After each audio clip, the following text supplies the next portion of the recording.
Idukki വാഗമണിൽ bus താഴ്ചയിലേക്ക് മറിഞ്ഞു. DC കോളേജിന്റെ ബസ്സാണ് അപകടത്തിൽപ്പെട്ടിരിക്കുന്നത്. വിദ്യാർത്ഥികൾ ഉൾപ്പെടെ നിരവധി പേർക്ക് പരിക്ക്. പോലീസും ഫയർഫോഴ്സും ഇപ്പോൾ സ്ഥലത്തെത്തിയിട്ടുണ്ട്. അതെ, ജോസൽ വിവരങ്ങൾ നൽകാനുണ്ട്. ജോസൽ, എന്താണ് സംഭവിച്ചത്? എന്താണ് സ്ഥിതി?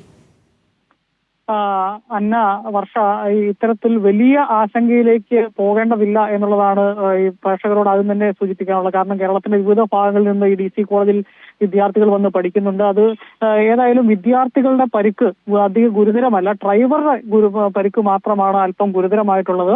ഈ ക്യാമ്പസിനുള്ളിൽ തന്നെ ആണ് ഈ ബസ് മറിഞ്ഞിരിക്കുന്നത്. ഈ കനത്ത മഞ്ഞ് ആ പ്രദേശത്തുണ്ടായിരുന്നു. അതിനെ തുടർന്ന് റോഡിൽ നിന്ന് തെന്നി ഈ താഴേക്ക് മറിയുകയായിരുന്നു. ബസ് 2 തവണ മറിഞ്ഞ് ഒരു മരത്തിൽ തങ്ങി നിന്നുകൊണ്ടാണ് വലിയ അപകടം ഒഴിവായത്. ഏതായാലും ഇതിനകത്ത് വിദ്യാർത്ഥികളുടെ അടക്കം നിരവധി വിദ്യാർത്ഥികൾ ഈ ബസ്സിനകത്തുണ്ടായിരുന്നു. ഡ്രൈവർ ഉണ്ടായിരുന്നു. ആ വിദ്യാർത്ഥികളുടെ ആരുടെയും പരിക്ക് ഗുരുതരമല്ല എന്നുള്ള ഒരു ആശ്വാസമാണ്. നിരവധി പേർക്ക് പരിക്കേറ്റിട്ടുണ്ട്, പക്ഷെ ആരുടെയും നില ഗുരുതരമല്ല. ഡ്രൈവറെ അടക്കം ഈ പരിക്കേറ്റ വിദ്യാർത്ഥികളെ അടക്കം മൂലമറ്റത്തേക്ക് ആശുപത്രിയിലേക്ക് കൊണ്ടുവന്നിട്ടുണ്ട്. ഫയർഫോഴ്സ് ഒക്കെ എത്തുന്നതിന് മുമ്പ് തന്നെ നാട്ടുകാരും അവിടെ ഉണ്ടായിരുന്ന മറ്റ് വിദ്യാർത്ഥികളും എല്ലാം ചേർന്ന് ഇവരെ പുറത്തെത്തിച്ച് ആശുപത്രിയിലേക്ക് മാറ്റിയിട്ടുണ്ട്. മറ്റ് ഒരു വലിയ അപകടം, കാരണം വലിയ താഴ്ചയിലേക്കൊക്കെയാണ് മറിഞ്ഞ് 2 പ്രാവശ്യം ബസ് മറിയുകയും ചെയ്തു. പക്ഷേ ഒരു മരത്തിൽ തങ്ങി നിന്ന് വലിയ അപകടം ഒഴിവായിരിക്കുകയാണ്.